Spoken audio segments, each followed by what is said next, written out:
السلام علیکم ورحمۃ اللہ وبرکاتہ ان الحمد للہ نحمده ونستعینه ونستغفره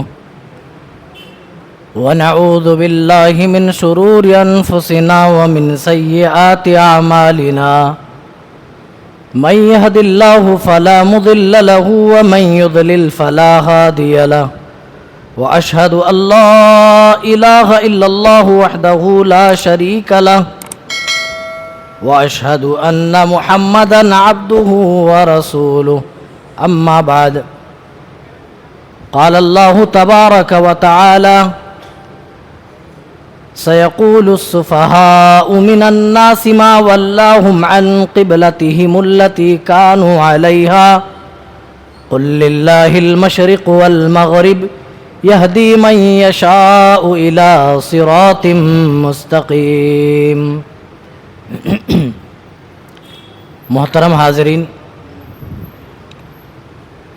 پچھلے درس میں پہلے پارے کی کچھ منتخب آیات آپ کے سامنے رکھی گئی تھی، جس کا خلاصہ آپ نے سماعت کیا. آج دوسرے پارے سے منتخب آیات لے کر آپ کے بیچ کھڑے ہیں. اس پارے کی جو شروعات ہوتی ہے وہ تحویل قبلہ کی آیت سے ہوتی ہے. تحویل کہتے ہیں بدلنے کو، چینج کرنے کو. چونکہ ہم مسلمانوں کا قبلہ اول بیت المقدس کبھی ہوا کرتا تھا. رسول صلی اللہ علیہ وسلم کی چونکہ شدید چاہت تھی، خواہش تھی کہ بیت المقدس کے بجائے ہمارا قبلہ کعبۃ اللہ کو بنا دیا جائے. اسی وجہ سے اللہ تعالیٰ نے بیت المقدس سے ہٹا کر مسلمانوں کا قبلہ خانہ کعبہ کعبۃ اللہ کو بنا دیا. اس کے اندر یہ بنی اسرائیل کے لیے پیغام تھا کہ اب تک دنیا کی جو حکومت ہے، کائنات کی حکومت ہم نے بنی اسرائیل کے کندھوں پر ڈالی تھی. چونکہ ان کی نافرمانیاں واضح ہیں، ان کی بدماشیاں، ان کی مکاریاں واضح ہیں. انہی بدماشیوں اور مکاریوں کے پاداش میں ان سے یہ بہت عظیم عہدہ چھین لیا جا رہا ہے، اور ساتھ میں ان سے ان کا قبلہ بھی الگ کیا جا رہا ہے. اب وہ قبلہ بھی نہیں رہے گا اور ان کے پاس وہ عہدہ بھی نہیں رہے گا. اب امت محمدیہ کو وہ عہدہ دیا جا رہا ہے. سَيَقُولُ السُّفَهَاءُ مِنَ النَّاسِ مَا وَلَّاهُمْ عَنْ قِبْلَتِهِمُ الَّتِي كَانُوا عَلَيْهَا. لوگوں میں سے کچھ بے وقوف لوگ کہیں گے، کون سی چیز ہے جس نے مسلمانوں کو قبل اول سے ہٹایا، بیت المقدس سے ہٹایا؟ آخر کیوں انہوں نے قبلہ اپنا چینج کر لیا، کیوں بدل لیا؟ ان کے یہاں تو کوئی اسٹیبلٹی ہے ہی نہیں. کبھی بیت المقدس کو اپنا قبلہ مانتے ہیں اور کبھی اپنی مرضی سے کعبۃ اللہ کو، بیت الحرام کو یہ اپنا قبلہ بنا لیتے ہیں. اللہ فرما رہا ہے وَكَذَلِكَ جَعَلْنَاكُمْ أُمَّةً وَسَطًا لِتَكُونُوا شُهَدَاءَ عَلَى النَّاسِ. اے امت محمد کے لوگوں سنو، ہم نے تمہیں امت وسط بنایا ہے، ہم نے تمہیں عادل امت بنایا ہے. ہم نے بنی اسرائیل سے ایک بڑا منصب لے کر چھین کر وہ منصب ہم نے تمہیں عطا کیا ہے. یاد رکھو، اسی لیے کہ ہم نے تمہیں امت وسط بنایا ہے، عادل امت بنایا ہے. لِتَكُونُوا شُهَدَاءَ عَلَى النَّاسِ، تاکہ تم دوسرے لوگوں پر گواہ بن جاؤ. میرے ساتھیوں، قیامت کا دن ہوگا، ہم سب دوسری امتوں پر گواہ بننے والے ہیں. اللہ کی عدالت لگے گی. اللہ تعالیٰ تو تمام سے باز پرس کرے گا، سوال کرے گا. اللہ کے ہاں پوچھ گچھ سے کوئی بھی شخص خود کو محفوظ نہ کر پائے گا، حتیٰ کہ انبیاء سے بھی پوچھ گچھ ہوگی. انبیاء کو پوچھتے ہوئے اللہ تعالیٰ حضرت نوح سے بھی سوال کرے گا، اے نوح کیا تم نے ہماری دعوت اپنی قوم والوں تک پہنچائی تھی؟ میری امانت توحید کی دعوت لوگوں کو سنائی تھی؟ حضرت نوح علیہ السلام کہیں گے اللہ ہاں ہم نے سنائی تھی۔ اے اللہ میں اپنی قوم کے درمیان 950 سال تک دعوت دیتا رہا، تیرا پیغام سناتا رہا، تیرا میسج بتاتا رہا۔ اے پروردگار میری قوم ہی کے لوگ ہیں جو کہا کرتے تھے لا تذرن آلہتکم ودا ولا سواعا ولا یغوث ویعوق ونسرا وقد اضلوا کثیرا۔ اے اللہ میری قوم کے لوگ ہیں جو کہتے تھے اے میری قوم کے لوگوں یغوث کے دامن کو نہ چھوڑنا، یعوق کے دامن کو نہ چھوڑنا، نصر کے دامن کو نہ چھوڑنا۔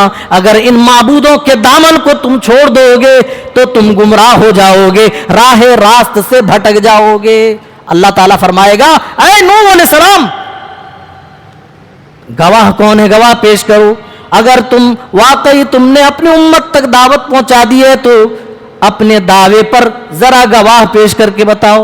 اللہ کو سب کچھ معلوم ہونے کے باوجود بھی اللہ تعالیٰ گواہ کا مطالبہ کرے گا۔ اللہ کے رسول حضرت موسیٰ علیہ السلام جو پہلے رسول بنا کر کے دنیا میں بھیجے گئے ہیں، ان سے گواہ طلب کیا جا رہا ہے۔ قیامت کے دن کہا جائے گا اے نوح اپنے حق میں تم گواہ پیش کرو۔ کون گواہ ہیں؟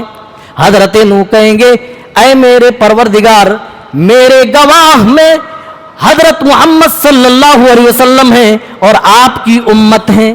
ہم سب کو حضرت نوح علیہ السلام کے سپورٹ میں گواہی دینی پڑے گی۔ ہمارے رسول بھی حضرت موسیٰ علیہ السلام کے سپورٹ میں گواہی دیں گے اور ہم سب کہیں گے اے اللہ ہاں تیرے رسول حضرت نوح نے اپنی دعوت پہنچا دی تھی، اپنی رسالت کی ذمہ داری ادا کر دی تھی، لیکن قوم کے لوگ 350 سالوں تک دعوت سننے کے باوجود بھی ایمان نہ لائے، اے اللہ تیرے دین کو قبول نہ کیے۔ لِتَكُونُوا شُهَدَاءَ، اسی لیے اللہ نے کہا تاکہ تم دوسروں پر گواہ بن جاؤ۔ وَيَكُونَ الرَّسُولُ عَلَيْكُمْ شَهِيدًا، اور تمہارے رسول تو تمہارے اوپر خود گواہ بنیں گے۔ یہی وجہ ہے جب پیارے نبی کے سامنے حضرت عبداللہ ابن مسعود قرآن پڑھتے ہیں، پیارے نبی خواہش ظاہر کرتے ہیں اے ابن مسعود میں قرآن سننا چاہتا ہوں۔ حضرت عبداللہ ابن مسعود کہتے ہیں آپ کی چاہت کی وجہ سے فقرات علیہ سورۃ النساء، میں نے سورہ نساء پڑھنا شروع کر دیا۔ جب میں اس آیت کریمہ پر پہنچا فکیف اذا جئنا من کل امۃ بشہید وجئنا بک علی ہؤلاء شہیدا، او میرے نبی اس وقت کیا ہوگا جب ہم تمام لوگوں کو تمام امتوں پر ہم اس دن گواہ بنا کر پیش کریں گے، تمام لوگوں کے اوپر ان کے انبیاء کو گواہ بنائیں گے، اور اے نبی آپ کو تمام امتوں پر تمام لوگوں پر گواہی دینی پڑے گی۔ وَتَكُونُوا شُهَدَاءَ عَلَى النَّاسِ، پیارے نبی ہم سب پر گواہ ہوں گے۔ کیا کہیں گے ہمارے لیے؟ وَقَالَ الرَّسُولُ يَا رَبِّ، رسول کہیں گے اے میرے پروردگار ان قوم اتخذوا هذا القرآن مہجورا، رمضان المبارک جیسا مقدس مہینہ پانے کے باوجود بھی، جبکہ معلوم ہے کہ اسی مہینے میں قرآن نازل کیا، پھر بھی ہمیں قرآن کھولنے کی فرصت نہیں۔ اللہ کی قسم اگر یہی ہماری حالت رہی تو ہمارے خلاف ہمارے رسول خود گواہی دیں گے اور کہیں گے یا ربی ان قوم اتخذوا هذا القرآن مہجورا، اے اللہ یہ میری ہی قوم کے لوگ ہیں جنہوں نے تیرے قرآن کو چھوڑ رکھا تھا، الماریوں کی زینت بنا دی تھی۔ اے اللہ قرآن کے اوپر گرد و غبار جم گئے تھے، اے اللہ گرد و غبار بھی ہٹانے کی انہیں فرصت نہ ملی، اے اللہ تیری کتاب کے ساتھ کھلواڑ کیا ہے، اے اللہ آج ان سے سبق لے لے، اے اللہ ان کو سبق سکھا دے، اے اللہ آج ان سے حساب لے لے۔ میرے ساتھیوں اس دن ہم اپنا دامن نہ بچا پائیں گے، اس دن ہم بھاگ نہ پائیں گے، کف افسوس تو ملیں گے لیکن کف افسوس ملنے کا اس دن کوئی فائدہ نہیں ہوگا۔ اس امت کا پاور بیان کیا، اس امت کی خصوصیت بیان کی جا رہی ہے۔ وَكَذَلِكَ جَعَلْنَاكُمْ أُمَّةً وَسَطًا، ہم نے تمہیں امت وسط بنایا ہے، بہترین امت بنایا ہے، عادل امت بنایا ہے۔ اس کے پیچھے تمہارے اوپر ذمہ داریاں بھی ہیں. لِتَكُونُوا شُهَدَاءَ عَلَى النَّاسِ وَيَكُونَ الرَّسُولُ عَلَيْكُمْ شَهِيدًا, اور تمہارے اوپر خود تمہارے رسول اس دن گواہ بن کر کے آئیں گے.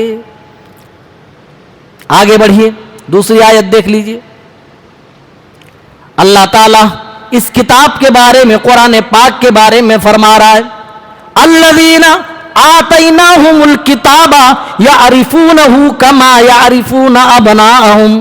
یہ یہودی نصارہ ایسا نہیں ہے کہ میری کتاب کو نہیں پہچانتے, ایسا نہیں ہے کہ انہیں شک ہے کہ یہ اللہ کی طرف سے نازل کردہ نہیں ہے. نہیں, وہ تو اللہ کی کتاب کو ایسے ہی پہچانتے ہیں. یعرفون ابناءہم, جیسے وہ اپنی اولاد کو پہچانتے ہیں. اچھا, اپنی اولاد کو پہچاننے میں آدمی کبھی غلطی کر سکتا ہے؟ نہیں. اگر 10 سال بعد بھی اپنی اولاد سے آدمی ملاقات کرے تب بھی اپنی اولاد کو ایک باپ پہچان لے گا, ایک ماں پہچان لے گی. کیوں؟ کیونکہ اپنی اولاد کو انسان نے صرف کپڑوں میں ہی نہیں بلکہ جب وہ بچپن میں تھا تو بغیر کپڑوں میں بھی دیکھا ہے. بہت ساری نشانیاں اس کے جسم کے اوپر تھی جو اب کپڑوں کے ذریعے ڈھک گئی ہیں, لیکن ماں باپ نے سب کچھ دیکھا ہے.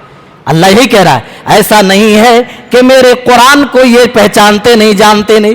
ایسا نہیں ہے کہ انہیں شک ہے, بلکہ یہ تو حسد کی بنا پر, یہ تو بس حسد بغض عداوت کی بنا پر یہ اللہ کی کتاب سے منہ پھیرے ہوئے ہیں. ورنہ اللہ کی کتاب کو تو ایسے ہی پہچانتے ہیں جیسے کوئی اپنی اولاد کو پہچانتے ہیں. کوئی اپنی اولاد کو پہچان لے, جس طرح اولاد کو پہچاننے میں آدمی کوئی غلطی نہیں کرتا ہے, اسی طرح اللہ کی کتاب پہچاننے میں یہ کبھی بھی غلطی نہیں کر سکتی. ان کی کتابوں میں اس قرآن کے بارے میں بیان کر دیا گیا تھا, رسول اللہ صلی اللہ علیہ وسلم کے بارے میں ان کی کتابوں میں ذکر کر دیا گیا تھا. اسی لیے تو وہ اپنے علاقوں سے چل چل کر آئے اور خیبر کے علاقے میں آباد ہو گئے تھے. ان کے جو علماء تھے, ان کے جو رہبانیین تھے, ان کو پتا تھا آخری نبی کی صفات کیا ہیں, قرآن کی خصوصیت کیا ہے, وہ سب جانتے تھے. ان کو معلوم تھا پہاڑی اور پٹھاری والے علاقوں میں آئیں گے, کھجوروں والے علاقوں میں آئیں گے, اسی لیے یہ خیبر میں جا کر کے آباد ہوئے. اور یہی یہودی لوگ ہیں جو مشرکین مکہ کو آئے دن ڈانٹتے رہتے تھے, دھمکاتے رہتے تھے. کس بات کو لے کر کہ ٹھیک ہے ابھی تو ہم نظر انداز کر رہے ہیں جو بھی معاملہ ہے ہمارے تمہارے درمیان, لیکن جب ہمارے درمیان آخری نبی آئے گا ان کے ساتھ مل کر ہم تمہارے ساتھ لڑائی کرنے والے ہیں. لیکن جب آخری نبی ان کے خاندان میں نہ بھیج کر کے اللہ تعالیٰ نے حضرت اسماعیل کے خاندان میں بھیج دیا تو یہ بغض عناد کی وجہ سے انہوں نے منہ پھیر لیا. پہچانتے تھے اللہ کے سچے رسول, پہچانتے تھے اللہ کی کتاب ہے, اس کے باوجود صرف حسد کی بنا پر انہوں نے کتاب اللہ کو سائڈ کر دیا. اللہ اکبر. چلیے آگے بڑھ جائیے. اس پارے کی تیسری منتخب آیت, اللہ فرما رہا ہے میرے بندو فذکرونی اذکرکم, تم مجھے یاد کرو میں تمہیں یاد رکھوں گا. اگر ہم اللہ کے دین کے ساتھ بھلائی کریں گے اللہ تعالی ہمارے ساتھ بھلائی کرے گا. اگر ہم چاہتے ہمیں نصرت ملے, اللہ کی طرف سے ہمارے اوپر مدد نازل ہو, تو ہمیں دین کی مدد کرنی پڑے گی, ہمیں اللہ کے دین کو پھیلانا پڑے گا, اعلیٰ کلمت اللہ کے لیے ہمیں آگے بڑھنا پڑے گا. وَاشْكُرُوا لِي, اور اے میرے بندو میری شکر گزاری کرو, وَلَا تَكْفُرُونَ, اور ناشکری مت کرو. شکر گزاری کا حکم دیا گیا اور ناشکری سے منع کیا گیا. شکر گزاری تو ایسی ہے, اللہ کہہ رہا لَإِن شَكَرْتُمْ لَأَزِيدَنَّكُمْ, میرے بندو اگر تم میری شکر گزاری کرو گے لَأَزِيدَنَّكُمْ, میں تو تمہیں اور مزید عطا کروں گا. اگر تم ہمارے دیے ہوئے نعمتوں پر تم میرا شکر ادا کرو گے لَأَزِيدَنَّكُمْ, میرے بندو ہم تمہیں اور عطا کریں گے اور دیں گے. شکر گزاری کی کئی صورتیں, صرف زبان سے الحمد یا شکر اللہ کا یہ کہہ دینے سے کام نہیں چلے گا, شکر گزاری دکھنی چاہیے. اللہ نے ہمارا جسم بنایا, ہمارے پیروں میں چلنے کی طاقت دی, اللہ چاہتا تو لنگڑا بنا دیتا, پیروں کی طاقت چھین لیتا, ہم اللہ کا کیا بگاڑ لیتے. لیکن اللہ کا احسان ہے کہ اس نے ہمارے پیر صحیح سالم بنائے, میرے ساتھیوں، اس احسان کے بدلے ہمیں چاہیے کہ ہم اس کی شکر گزاری کرتے ہوئے جب بھی رب کا بلاوا آئے اسی پیروں کے سہارے چل کر مسجد کی طرف آئیں۔ آج رمضان کا مہینہ آیا، دیکھو میرے بھائیوں، مسجدیں کھچاکھچ بھر گئی، ہر جگہ کا یہی حال ہے، لیکن جیسے ہی عید کا چاند نظر آئے گا، شوال کا چاند نظر آئے گا، لوگ مسجدوں سے غائب ہو جائیں گے، مسجدیں ویران چھوڑ کر چلے جائیں گے، مزاریں آباد ہوں گے، میلے ٹھیلے کی جگہ آباد ہوں گی، چائے کی دکانیں آباد ہوں گی اور پان کی ٹپریاں آباد ہوں گی۔ اگر کوئی گھر اگر ویران ملے گا تو اللہ کا گھر ہے۔ اللہ کہہ رہا میرے بندو میری شکر گزاری کرو، تم ناشکری مت کرو، میں نے تمہیں ہاتھوں میں پکڑنے کی طاقت دی، میں چاہتا تو تمہیں لولا کر دیتا، تم میرا کیا بگاڑ لیتے؟ میرے بندو میں نے تمہیں صحیح سالم دو ہاتھ دیے جس سے تم کام کاج کرتے ہو، جس سے چیزیں پکڑتے ہو۔ میرے بندو میری شکر گزاری کرو، میری شکر گزاری کرتے ہوئے انہی ہاتھوں سے تم نیکی کے کام انجام دو، صدقات و خیرات کرو، ایک دوسرے کی مدد کرو۔ ولا تکفرون، اور تم ناشکری مت کرو۔ ناشکری سب سے بڑی کیا ہے معلوم؟ اللہ نے کھلایا، اللہ کا کھایا، اللہ نے پلایا، اللہ کا پیا، اللہ نے پیدا کیا، سب کچھ پورا توانا جسم کا مالک اللہ نے بنایا، لیکن اس کے باوجود بھی رب کی بارگاہ میں آ کر بندہ سر نہ جھکائے۔ اللہ کی قسم اس سے بڑھ کر کوئی ناشکری نہیں یاد رکھی۔ جس نے پیدا کیا، زندگی گزارنے کے سارے سامان مہیا کیے، اس کے سامنے جھکنے سے بندہ بھلا خود کو کیسے روک سکتا ہے؟ یہ تو وہی شخص اپنے آپ کو جھکنے سے روکے گا جو بہت بڑا متکبر ہوگا، بہت بڑا اہنکاری ہوگا، بہت بڑا گھمنڈی ہوگا۔ یہی تو اللہ کہتا ہے او میرے بندوں میرا کوئی مطالبہ نہیں ہے، ہم نے آسمان بنایا، زمین بنائی، یہ چمکتا سورج بنایا، ٹمٹماتے ستارے بنائے، بارش برسائی، ہوائیں چلائی، ہم تم سے کوئی بھی بل نہیں مانگتے۔ ابھی 2 سال قبل کی بات ہے، عرب کا ایک شخص ایک ہاسپٹل میں ایڈمٹ ہوا، چند دنوں تک آکسیجن سلنڈر کے ذریعے سے اس کو آکسیجن پہنچایا گیا۔ جب وہ ڈسچارج ہوا اور جانے لگا تو ڈاکٹر نے ایک بڑا سا بل کا پرچہ اس کے ہاتھ میں تھما دیا۔ اس نے جب بل کا پرچہ دیکھا، آکسیجن کا بل جب پڑھا، اس کی آنکھیں اللہ کی رحمت سے، اللہ کی قدرت کو سوچ کر کے اشکبار ہو گئی، وہ رونے لگا۔ لوگوں نے پوچھا کیوں رو رہے ہو، کیوں آنسو بہاتے ہو؟ کہا پروردگار نے بچپن سے لے کر یہاں تک ہمیں ہواؤں میں آکسیجن بھر بھر کے دیا، اللہ نے کبھی بل پے کرنے کو نہیں کہا، لیکن یہاں ہاسپٹل میں چند منٹ ہم نے آکسیجن کیا لے لیے، یہاں تو بل پے کرنے کو کہا جا رہا ہے۔ اللہ تیرا کتنا بڑا کرم ہے، اللہ تیری کتنی بڑی کرپا ہے، اللہ تیری کتنی بڑی مہربانی ہے کہ اللہ تو نے ہمیں زندگی بھر آکسیجن دیا، ہم سے کوئی پیسے نہیں مانگا، بارش برسائی تو پیسہ نہیں مانگا، سورج کی روشنی دی، وٹامن ڈی جس سے حاصل کرتے ہیں، جس سے دنیا میں اجالا ہوتا ہے، ہم کام کاج کرتے ہیں، بہت ساری چیزیں اس سے وجود میں آتی ہیں، ہماری فصلیں تک پکتی ہیں، پھل فروٹ سب پکتے ہیں، لیکن اللہ نے کبھی بھی یہ نہیں کہا میرے بندو تم اس کے لیے تم بل پے کرو۔ اللہ کا مطالبہ کیا ہے؟ اللہ یہی کہتا ہے تم اہنکاری نہ بڑھو، تم میری نہ شکری مت کرو، بلکہ میں نے تمہیں تمام نعمتیں عطا کی ہے، بدلے میں تم سے یہ مانگتا ہوں اپنے جبین نیاز کو میری بارگاہ میں جھکا لو، میرا رب ہونے کا اقرار کر لو اور خود کو بندہ ہونے کا اعتراف کر لو۔ میرے بندو مجھے اور کوئی کچھ بھی نہیں چاہیے، لَإِن شَكَرْتُمْ لَأَزِيدَنَّكُمْ، اگر تم اس طرح شکریہ ادا کرو گے، شکر گزاری کرو گے تو میں اور مزید عطا کروں گا۔ اب آگے اور بڑھیے، دوسری آیت اسی کے جسٹ بعد اللہ فرما رہا ہے، ایمان والوں سے اللہ کہہ رہا ہے یا ایھا الذین آمنوا استعینوا بالصبر والصلاۃ، ایمان والو صبر اور نماز کے ذریعے سے مدد طلب کرو، مدد چاہو صبر کے ذریعے سے۔ میرے بھائیو قرآن پڑھو، اللہ کی قسم پورا قرآن کھنگال ڈالو، صبر کا بدلہ جنت کے سوا اور کچھ نہیں ہے۔ پیارے نبی نے فرمایا مومن کا معاملہ بھی بڑا عجیب و غریب ہے، اگر وہ کوئی نعمت پاتا ہے جب وہ خوش ہوتا ہے کسی نعمت کو دیکھ کر تو رب کی شکر گزاری کرتا ہے.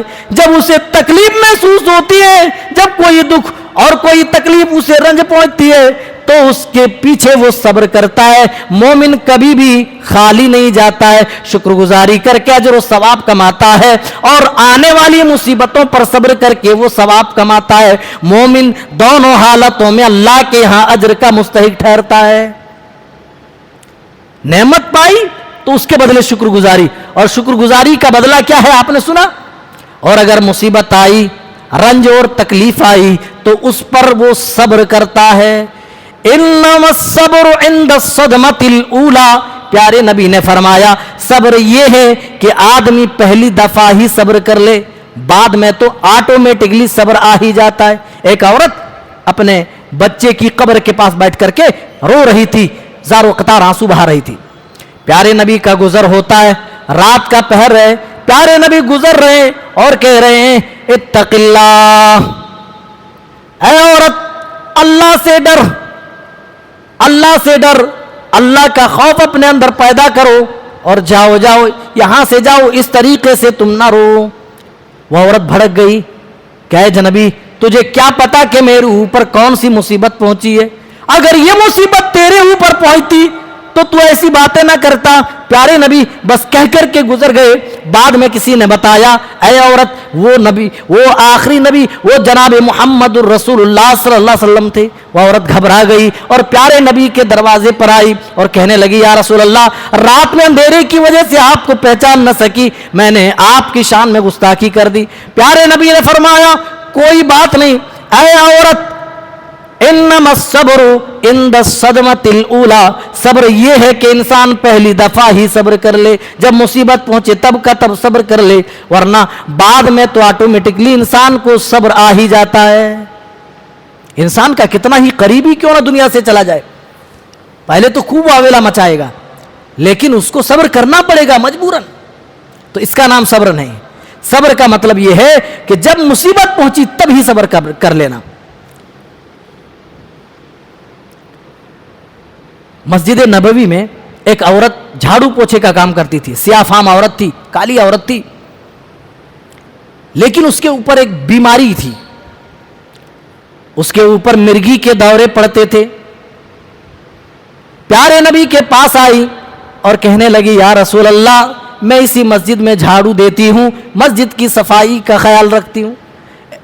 پیارے نبی میرے اوپر مرگی کے دورے پڑتے ہیں. اللہ کے رسول جب یہ دورے پڑتے ہیں تو میرے کپڑے ستر سے کھل جاتے ہیں, تتر بتر ہو جاتے ہیں. اللہ کے رسول دعا کر دیجئے کہ اللہ تعالیٰ میری اس بیماری کو زائل کر دے, ختم کر دے. آپ نے اس عورت کو ایک آفر دیا اور کہا اے عورت ان شئتی دعوتی, ان شئتی اگر تو چاہتی ہے لدعوتو, تو میں اللہ سے دعا کر دیتا ہوں اللہ تمہاری یہ مصیبت ہٹا دے, تمہاری بیماری ختم کر دے.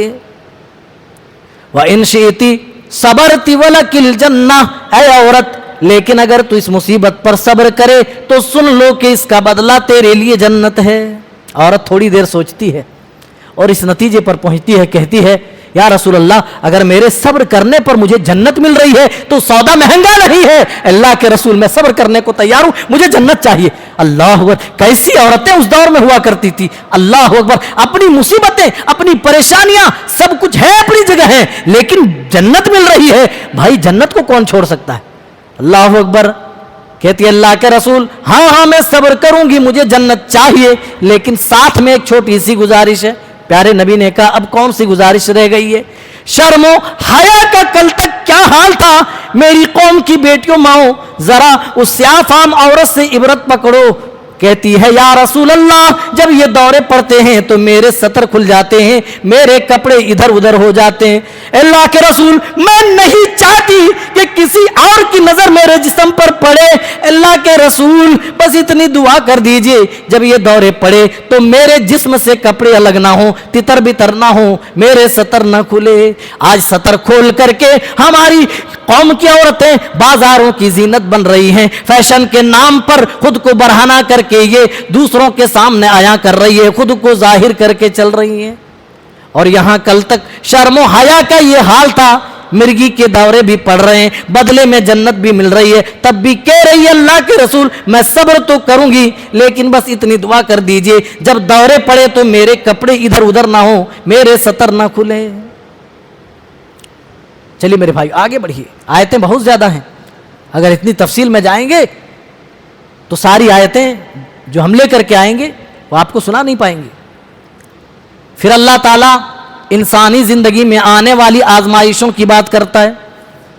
میرے بندو اگر تمہارے اندر ایمان ہے تو یاد رکھو ہم تمہیں ضرور بضرور اس ایمان کے لیے آزمائیں گے. وَلَنَبْلُوَنَّكُمْ بِشَيْءٍ مِّنَ الْخَوْفِ وَالْجُوعِ وَنَقْصٍ مِّنَ الْأَمْوَالِ وَالْأَنفُسِ وَالثَّمَرَاتِ وَبَشِّرِ الصَّابِرِينَ. آج چھوٹی چھوٹی مصیبتیں آتی ہیں، ہم رب کے در کو بھول جاتے ہیں، ہم رب پہ شکوے کرتے ہیں کہ اللہ نے ہمیں برباد کر دیا. ہم نمازیں کیوں کر پڑھیں، کیوں کر ہم روزے رکھیں، کیوں کر ہم دیندار بنیں، ہم تو دنیا میں برباد ہو گئے. اس آدمی کو سوچنا چاہیے کہ اس کے لیے ایک بڑی آزمائش ہو سکتی ہے، کیونکہ اللہ کہہ رہا ہے ہم تمہیں ضرور بضرور آزمائیں گے، ہر حال میں آزمائیں گے، ہم تمہیں دشمنوں کا خوف دے کر کے آزمائیں گے. بِشَيْءٍ مِّنَ الْخَوْفِ وَالْجُوعِ، بھوک و پیاس کی شدت دے کر کے آزمائیں گے. کبھی ایسا بھی ہو سکتا ہے کہ تمہیں فاقے کرنے پڑ جائیں. وَنَقْصٍ مِّنَ الْأَمْوَالِ، اور مالوں میں کمی کر کے آزمائیں گے. تمہاری اچھی تجارت چل رہی ہے، اچھا بزنس چل رہا ہے، اچانک تمہارا بزنس گھاٹے کا شکار ہو جائے گا تو تمہیں لگے گا کہ ہم تو لٹ گئے، برباد ہو گئے. اللہ کہہ رہا ہے ہم تمہیں عطا کرتے ہیں تو عطا کر کے آزماتے ہیں، ہم تم سے چھینتے ہیں تو چھین کر کے بھی آزماتے ہیں. ابھی کھیتی باڑی تم کر رہے ہو، تم کھیت کھلیان کا معاملہ سنبھالتے ہو، تم نے فصلیں بوئی، اچانک کوئی آفت آئی، مصیبت آئی، تمہاری ساری فصلیں برباد ہو گئی. وَنَقْصٍ مِّنَ الْأَمْوَالِ، میرے بندو ہم تمہارے مالوں میں کمی کر کے آزمائیں گے. وَالْأَنفُسِ، کبھی تمہاری جان سے بھی آزمائیں گے، کبھی جان جانے کا خطرہ لاحق ہوگا، اللہ کہہ رہا تمہاری جان سے بھی آزمائیں گے. وَنَقْصٍ مِّنَ الْأَمْوَالِ وَالْأَنفُسِ وَالثَّمَرَاتِ وَبَشِّرِ الصَّابِرِينَ، پھلوں میں غلوں میں کمی کر دیں گے، تمہاری تجارت کے فائدے میں کمی کر دیں گے. وَبَشِّرِ الصَّابِرِينَ، لیکن جو ان مصیبتوں پر جو صبر کر لے، اللہ فرما رہا ہے اے میرے نبی ان کے لیے آپ جنت کی خوشخبری سنا دیجئے. اچھا یہ مومنین کیسے ہوتے ہیں جن کے لیے جنت کی خوشخبری سنائی جا رہی ہے؟ یہ صبر کرنے والے کیسے لوگ ہوتے ہیں؟ اللہ نے ان کے بارے میں بھی بتایا. یہ ایسے ہوتے ہیں الذین اذا اصابتہم مصیبہ، جب ان کے اوپر کوئی مصیبت نازل ہوتی ہے، قالو تو یہ کہتے ہیں انا للہ و انا الیہ راجعون، ہم اللہ کے ہیں اور اسی کی طرف ہمیں پلٹ کر کے جانا ہے. اللہ اکبر، اللہ کی ملکیت ہے ہم سب اور اسی کی طرف ہمیں پلٹ کر کے جانا ہے. پیارے نبی صلی اللہ علیہ وسلم اور علماء نے اس بارے میں جانتے کیا لکھا ہے کہ دوسری قوموں کو اور دوسری ملتوں میں اتنی بڑی دعا نہیں دی گئی تھی.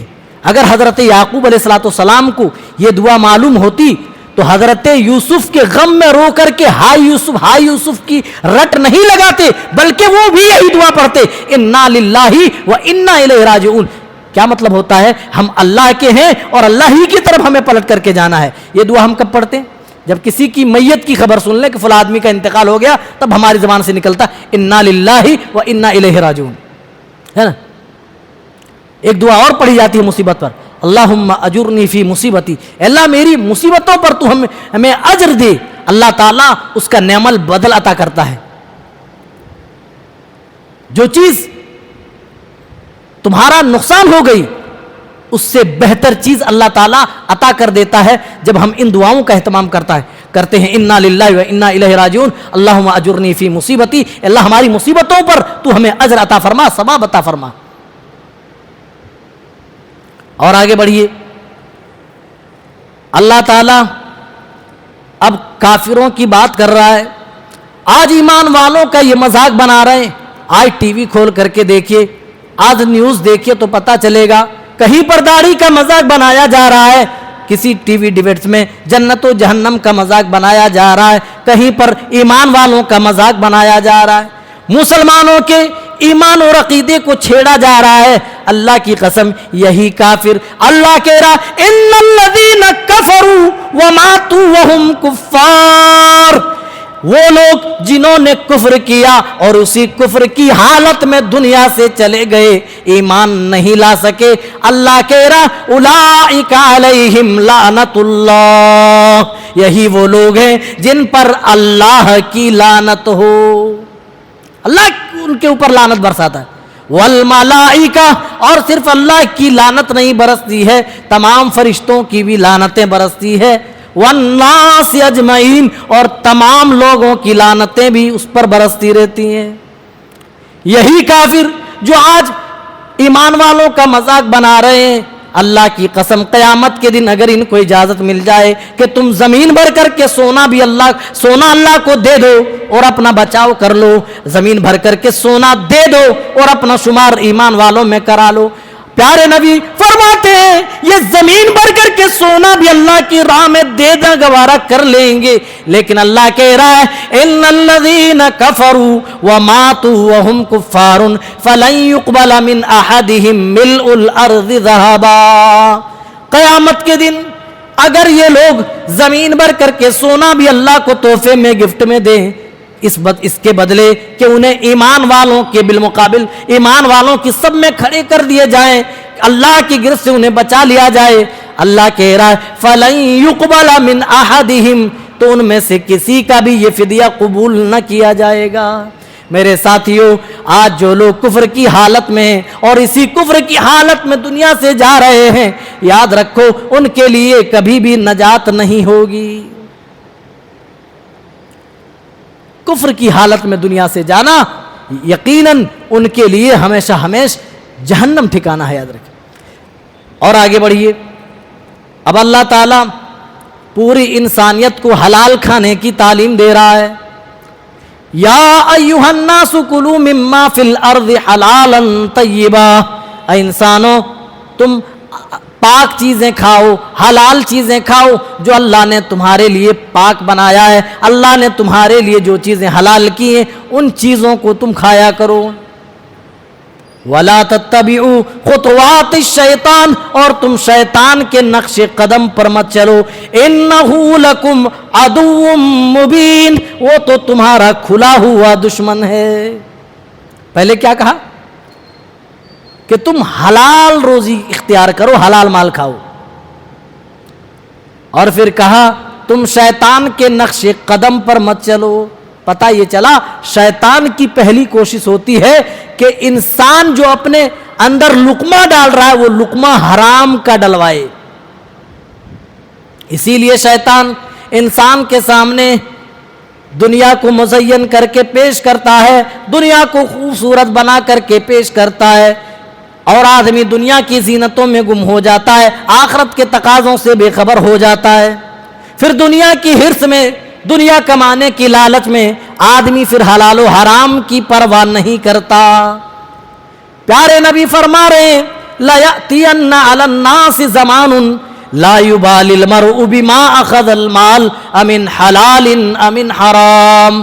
قرب قیامت لوگ کچھ بھی پرواہ نہیں کریں گے کہ جو کچھ بھی مال وہ حاصل کر رہا ہے وہ حلال طریقے سے حاصل کر رہا ہے یا حرام طریقے سے, اس کی پرواہ کسی کو نہیں ہوگی. آج ہے کسی کو پرواہ؟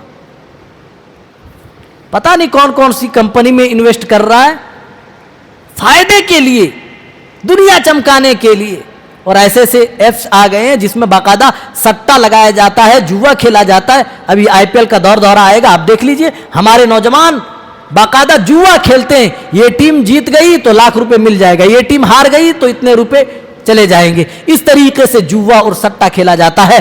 آج کیا حلال کیا حرام کسی کو فکر نہیں, بس مال کی آدمی کے اندر بس مال کی چاہت ہے, مال کی حرص ہے, مال کی لالچ ہے, بس مال آنا چاہیے, پیٹ بھرنا چاہیے. لیکن اللہ کہہ رہا ہے میرے مومن بندو تمہارا کھانا حلال کا ہونا چاہیے. کلوا مما فی الارض حلالا طیبا, زمین میں جو حلال تمہارے لیے اللہ نے چیزیں کی ہیں جو بنائی ہیں انہی حلال چیزوں کو تم کھاؤ۔ اب اللہ تعالیٰ نیکی کے بارے میں بیان کر رہا ہے کہ میرے بندو، نیکی یہ نہیں ہے کہ اپنا رخ تم پورب یا پچھم کی طرف تم کر لو، مشرق و مغرب کی طرف رخ پھیر لینے کا نام نیکی نہیں ہے۔ لیس البر ان تولوا وجوہکم قبل المشرق والمغرب، مشرق و مغرب کی طرف اپنا چہرہ گھما لینا، پھیر لینا، یہ نیکی نہیں ہے۔ پھر نیکی ہے کیا؟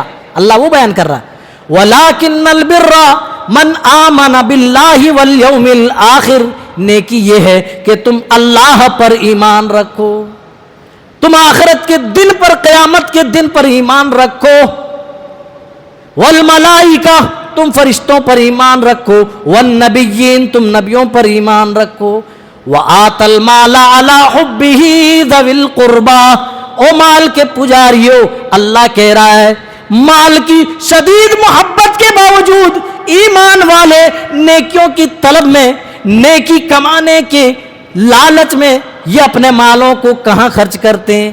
اللہ کہہ رہا وَآتَ الْمَالَ عَلَى حُبِّهِ ذَوِي الْقُرْبَى، مال کی محبت کسے نہیں ہوتی ہے؟ اللہ کہہ رہا میرے مومنین بندوں کے اندر بھی مال کی محبت ہے، لیکن وہ اللہ اور اس کے رسول سے زیادہ مال سے محبت نہیں کرتے۔ جب بھی اللہ کا حکم آ جاتا ہے، جب بھی اس کے رسول کا کوئی حکم آ جاتا ہے، وہ مال کی محبت کو ترک کر دیتے ہیں، وہ کم تر سمجھتے ہیں، پوری دنیا کو وہ حقیر سمجھتے ہیں، اللہ اور اس کے رسول کو ہر معاملے میں اوپر رکھتے ہیں۔ مال کی شدید محبت ہونے کے باوجود وہ خرچ کرتے ہیں، ذوی القربا، وہ اپنے رشتہ داروں میں دیتے ہیں، وہ اپنے قرابت داروں میں خرچ کرتے ہیں، والیتاما، یتیموں میں خرچ کرتے ہیں، والمساکین، وہ مسکینوں کو بھی دیا کرتے ہیں، وابن السبیل، اور راہ چلتے مسافروں پر بھی ان کا مال خرچ ہوتا ہے، وابن السبیل، والسائلین، کوئی مانگنے والا آ جائے تو اسے بھی دیتے ہیں، وفی الرقاب، اور گردنیں چھڑانے میں، گردنیں آزاد کرنے میں، غلام آزاد کرنے میں خرچ کرتے ہیں، والموفون بعہدہم اذا عاہدوا، اور یہ ایمان والے تو ایسے پکے ہوتے ہیں جب کسی چیز پر وعدہ کر لیتے تو اپنے وعدے سے مکرتے نہیں ہیں، جو وعدہ کرتے ہیں وعدہ پورا کرتے ہیں۔ آج ہے کسی کو اپنے وعدے کی پرواہ؟ جبکہ وعدے کو پورا نہ کرنا یہ منافق کی علامت ہے، نشانی ہے۔ آدمی کہتا بیٹھیے مول صاحب ابھی آتا ہوں، آدمی نکل جاتا ہے، پھر پتہ ہی نہیں چلتا ہے کہ کہاں گیا، پھر اس کے انتظار میں آدمی بیٹھے بیٹھے پریشان ہو جاتا، حیران ہو جاتا، وہ آدمی پھر نہیں آتا۔ ایک مسلمان جن کے چہرے پہ داڑھی سجی ہے، جو نمازیں پڑھتا ہے، روزے رکھتا ہے، جو ایمان کا دعویٰ کرتا ہے، اللہ اکبر، اللہ کہہ رہا ہے ایمان والے تو اپنے وعدے کی پابندی کرتے ہیں، ایفاء عہد ان کے اندر ہوتا ہے، والموفون بعہدہم اذا عاہدوا والصابرین فی البأساء والضراء وحین البأس، یہ مصیبتوں کے وقت صبر کرتے ہیں، یہ لڑائی کے وقت، اپنی تنگدستی کے وقت یہ صبر کرتے ہیں۔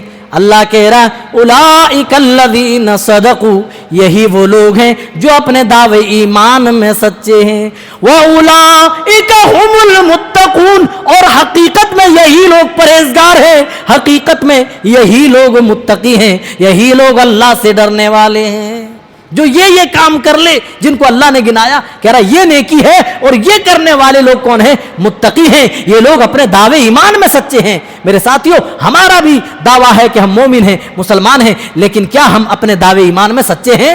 ہم اپنے وعدے کو پورا کرتے ہیں؟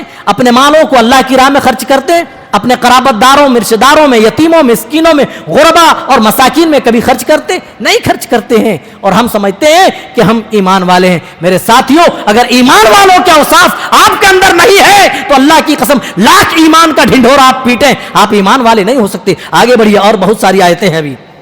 پھر اللہ تعالیٰ قصاص کی آیتوں کا ذکر کرتا ہے۔ قصاص کیا ہے؟ بدلہ لینا۔ سعودی عرب کے اندر کہا جاتا ہے کہ بڑا سخت قانون ہے، وہاں شریعت چلتی ہے، بھائی اللہ کی کتاب سے فیصلے ہوتے ہیں، کسی کے خیالات اور نظریات وہاں نہیں چلتے، بلکہ کتاب اللہ کو، سنت رسول اللہ کو مد نظر رکھ کر کے فیصلے کیے جاتے ہیں۔ تو کہا جاتا ہے بڑے سخت قانون ہیں، لیکن